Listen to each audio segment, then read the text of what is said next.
Good evening to our board, to Dr. Davis, to our parents, and to all of my colleagues. From excellent to exemplary and beyond is where Illinois school is going. Our students start every day with a pledge that they all know by heart after the first or second week, and it amplifies exactly who we are. First statement, I believe that learning is important. So I will be on time every day and do my best to follow the school rules at all times. You can look at this, but if you walk down the halls of Illinois, give us till open house, every child, every teacher, this is how we start our day, with the affirmation that we will be on time, we are going to learn, and we are going from exemplary to beyond. Eric? We're going to, our mantra has always been to make education, academics, a fun and inviting experience.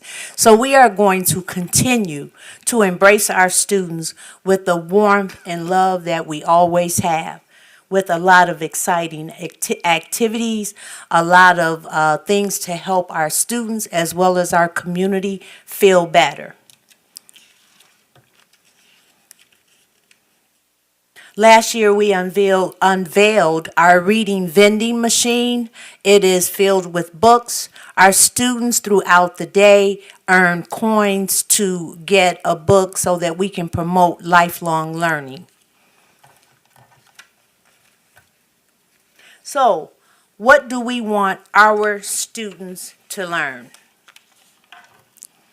The first step in answering the 4 questions was to identify the problems of practice that impact student engagement and achievement, and then to sit down with the entire staff and administrators to develop a plan.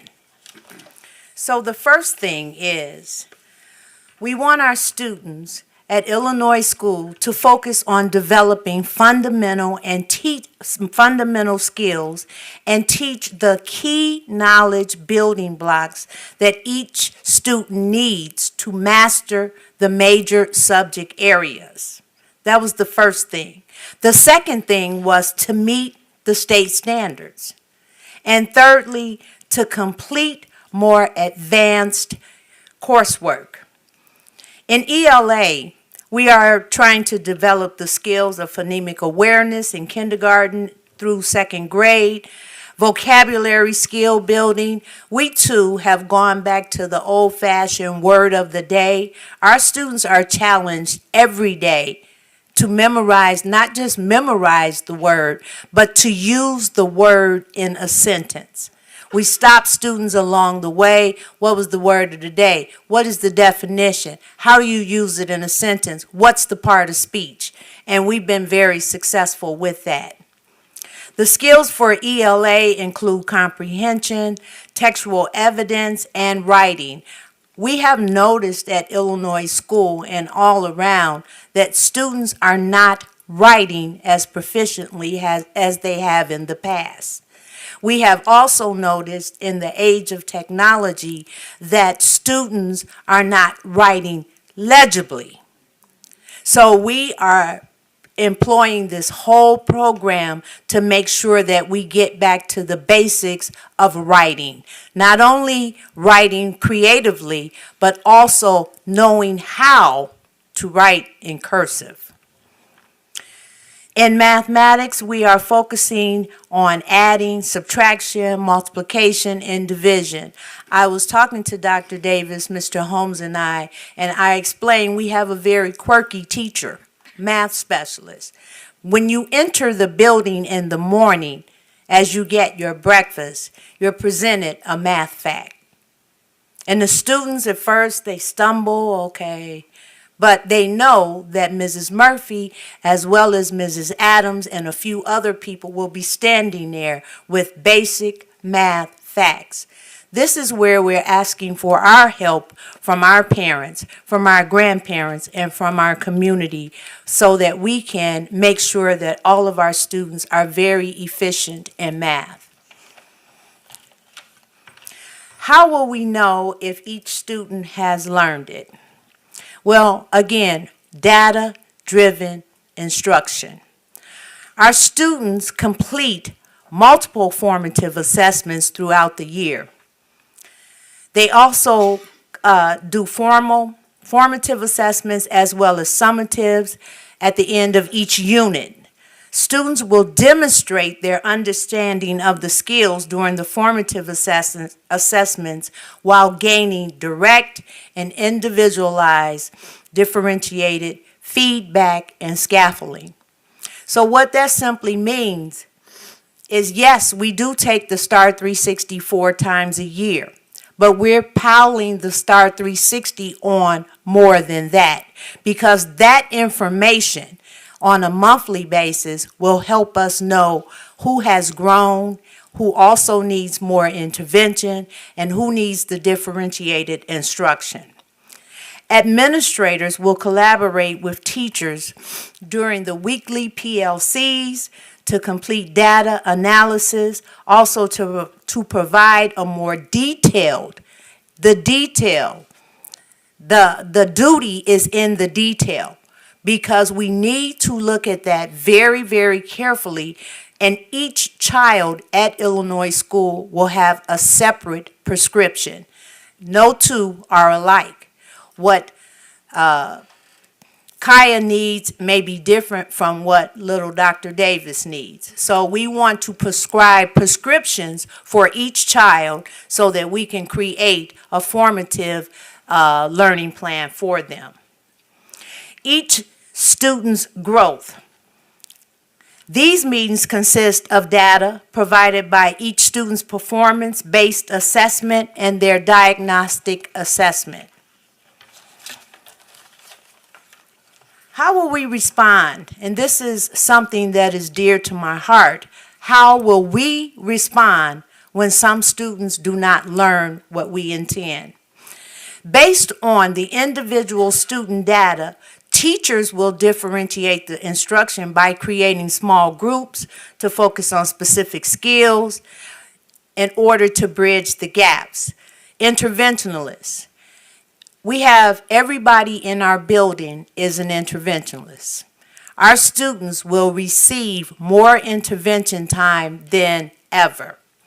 We will provide the data from formative and summative assessments and from our weekly PLC discussions on data to ensure that every single student who has not mastered a skill will be provided an intervention. And at Illinois, we've been doing this for a while. So you see at any given point in the day that our interventionalists are working in small groups, in some cases one-on-one with our students. We provide interventions multiple times a day for students, all students, grades K through 8. Then at that point, we reassess. We analyze the data from the reassessment of that student until that student receives mastery. After they achieve, if they don't achieve the mastery level, we provide more support. Quick and simple. And we continue to repeat the cycle. How can we extend and enrich the learning for students who have demonstrated proficiency? Again, it's all about the data. Numbers do not lie. The formative assessment throughout the learning process, therefore students who are demonstrating proficiency and are in need of enrichment, we do not have a problem moving them to the proper level. That enrichment provides more rigor, more thinking questions, more challenges, more ways for them to express their thoughts. And in many cases, we have, at that point, placed students into the gifted program. Some of our additional focuses, we really want to put the focus on math. I'm trying to go back to the old-fashioned flashcards. Those things really did work. So we want to make sure that our parents are equipped with that. They will all receive a packet of flashcards. If it's primary, it will be subtraction and addition.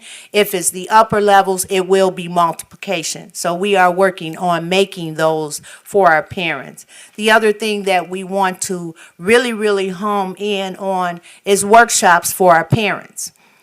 Today we heard several times that the parent is the first teacher, as my mom and dad were. So we want to make sure that at their convenience, by providing workshops during the school day for some of them that don't work, and also in the evening for those of them that do. But we want to make sure that our parents can help our students. Along with that, we want to bring community involvement to a new level. Anything that we have at Illinois is standing room only. But we also want to reach out to our community, our parents, by way of survey to see how they can come in and help us with math. We've also reached out to members of the Divine Nine to see if we can get involvement from them as well, and other community members. We want to create and support a culture of continuous academic improvement. Again, from excellent to exemplary and beyond. Thank you. Thank you, Dr. Mays.